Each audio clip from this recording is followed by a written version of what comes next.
Hey guys, it's Ash from Simply Planned AU, and I'm just going to go through a little bit about how to set up your budget in your beginner budget spreadsheet. I've got here at the moment the simple version of the beginner budget spreadsheet. I will also go through how to set up the sinking funds and the debt tracker in the ultimate version of the spreadsheet shortly, so stay tuned for that if you have those spreadsheets. But first off, what we're going to do is set our starting date.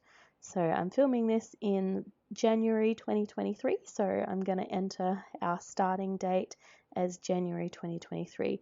Now this spreadsheet is set up to use in the US, so we're going to type the 1st of the 1st, 2023. Make sure when you enter your start date, you enter it as the 1st of whatever month you want to start. Otherwise, each of your months, the formulas won't start collecting the data until the date. So if I entered my start date as, say, the 10th of January, the formulas actually wouldn't count anything before the 10th of January towards the January amounts. So just something to be aware of. Okay, so we're just going to go through, it's very simple, the same as what you would expect starting if you're writing it down on paper or anything. You're just going to enter your income, your bills, your variable expenses, savings, debts, and then if you would like to use the subscription tracker, you can set some categories you'd like to categorize those things by. The way I'm going to explain things in how to use this, they're just how I would set it up. Obviously everyone's different, and if you have another way you'd like to set it up, then absolutely do that. This is just some examples to get you started if you need that. So I've got a sample budget here that I'm going to go through, and we're just going to enter that together. So first off, I like to start with my income. So for a standard budget, if you get paid monthly, or if you just want to track things monthly, you can just enter your total monthly income. After tax usually is easier to organize, so I'll call this Ash salary, and we're going to say it's $3,000 for the month. Then I would just go through and record bills that I have. So everything that's entered in here already is just an example that I left to help prompt you basically on what to do. So we'll say we've got rent, and our rent is actually 1,000, so you just type and then type the new expenses. There's no rules, everything's just typed in. So it doesn't matter, there's no formulas you can get rid of in any of these sections. Down the bottom where it calculates the total, there is formulas, but it's not a big deal if you accidentally touch anything there. So yeah, you're just going to enter all of your expenses and then the amounts here. So I'll just quickly go through and enter those so that we've got something to work with. We'll say I've got a phone bill is 35.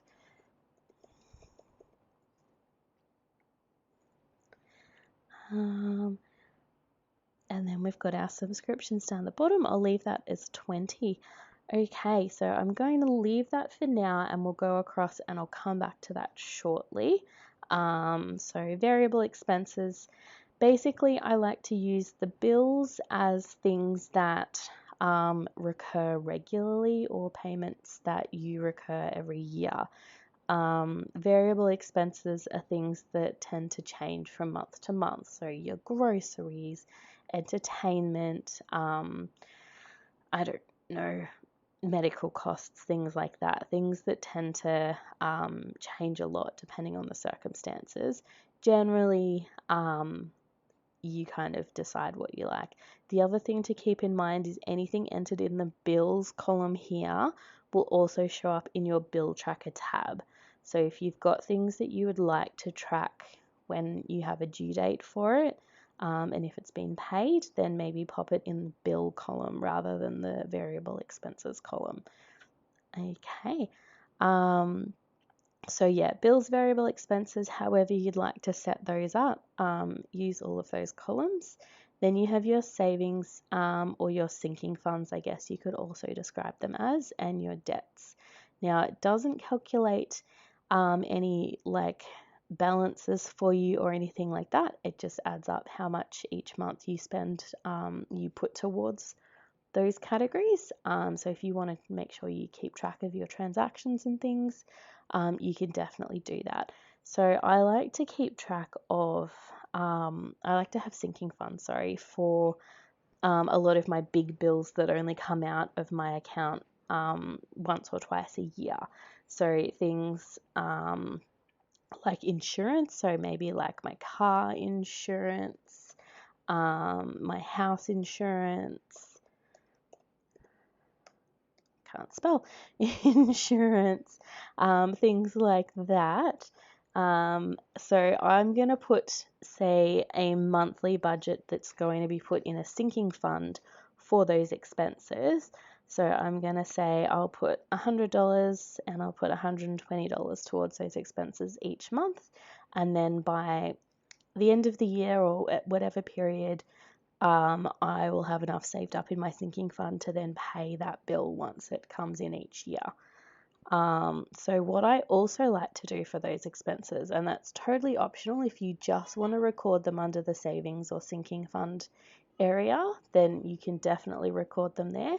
If you would like to record them as a bill as well, you can totally do that. So I will usually also record them under the bill section because I want to keep track of when they're due. So I will also put car insurance, and I could also just copy and paste them so I don't have to type them in again and type them very poorly again. And then just something to notice when I type them in is it's copied the formatting over, which doesn't matter, it just makes it look less pretty. So I'm just going to swap them over so it looks pretty. And then for the monthly amount that I put towards each one, I'm going to leave that as 0 because I am not going to pay anything to the expense in this area each month. I'm going to put it into the sinking fund. So when I actually enter those transactions, I'm actually going to do a negative transaction from my sinking fund, and then I'm going to put it into the bill expense. So say I've paid 3 months worth of expense for my house insurance. So I have $360 in my sinking fund for my house insurance, and then I get my bill. I'm actually going to go into my transactions and all the way down here, I'm actually going to say, so I'm paying my house insurance, and I'm going to do negative 360 from that account, and I'm going to take it from the sinking fund, and then I'm going to put it into as a positive 360 into the other account. Now, one thing, if you'll notice when you click on them, if I start typing, there's only one house insurance that pops up, even though I've entered it twice. So you just need to differentiate them somehow. So whether you call one house insurance saving or something, just so that you can tell that they're a different one when you go to the transactions. And then when you go to your transactions and we type in, we type in house, we now have the 2 different options. So we're going to take $360 from our house insurance savings account, and we're going to put $360 towards the house insurance bill. So that is how I would enter it if I was using the sinking fund to keep track and save money towards my big bills. What else did I need to enter? I believe that's it. The only other thing is for the debts. You just need to put in your monthly budget here. It won't automatically calculate anything for you. If you need to calculate something for your debts, you'll need an external tracker, or you'll need the ultimate version of the spreadsheet. So this one you can only record the basic debt and how much each month you would like to put towards it. There we go. So the only other thing we want to have a look at is potentially your subscription categories. So I tend to have things like video, audio, gaming, my partner, So you'll see if you come across to the subscription tracker, you now have those categories in your tracker. And then when you start allocating your subscriptions, which will automatically populate down here, and I've just randomly allocated transactions to subscriptions at the moment, but when they come down here, you'll just copy. So I did a Control C, but you can also copy and then paste them over here, and then you would just put your amount and then select a category and say this was $20. It's then going to add the $20 to that category for you.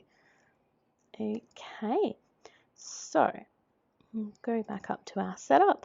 So that's the basic setup of our main tab.